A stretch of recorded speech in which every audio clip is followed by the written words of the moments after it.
आज 16 मार्च रोजी संध्याकाळच्या वेळेस आनंदधाम ते आपला सीए चौक या रोडला एकदम शांततेचा आणि रेसिडेन्शियल एरिया आहे। सर्व फॅमिली लोक या ठिकाणी बाजाराला येतात, पण वारंवार आमदार संग्राम भाई जगताप यांच्या नेतृत्वाखाली मार्गदर्शनाखाली आम्ही प्रेरणा प्रतिष्ठानच्या माध्यमातून वेळोवेळी एसपी साहेबांना वाहतूक शाखेला या ठिकाणी निवेदन दिलेलं आहे की जड वाहतूक शहरामध्ये रात्रीच्या वेळेत 10च्या नंतर जर पाठवायच्या 10च्या नंतर तुम्ही पाठवा, ती बंद करा। आम्ही वारंवार सांगतो, कित्येक लोक या ठिकाणी जीव गेलेले आहेत। आज अशी परिस्थिती झाली, इतका मध्यधुंद अवस्थेतला हा माणूस आहे, ओव्हरलोड गाडी आहे आणि या ठिकाणी या डायरेक्ट डिवायडर उडवत वळाला। या ठिकाणी डिवायडर उडले, 2-3 लोक जखमी झाले, आता हॉस्पिटलला पाठवले। अशा लोकांचं प्रशासनाला आळा घालता येत नसेल आणि अशा लोकांना जर अडवत नसेल तर यांनी या पोलीस प्रशासनाने यांनीच या लायसन दिलेत का काय यांना माणसं मारायचे, हा प्रश्न या ठिकाणी पडतोय।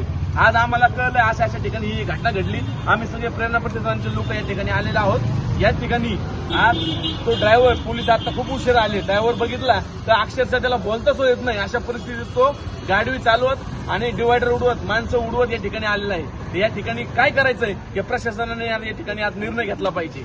आज आम्ही उद्या एसपी साहेबांना आणि शहर वाहतूक दाब विचारणार आहोत की कुठल्या बेसिसवर आत्ताचा टाइम आहे 8:30-9 वाजता या गाड्या कस काय आतमध्ये आल्या।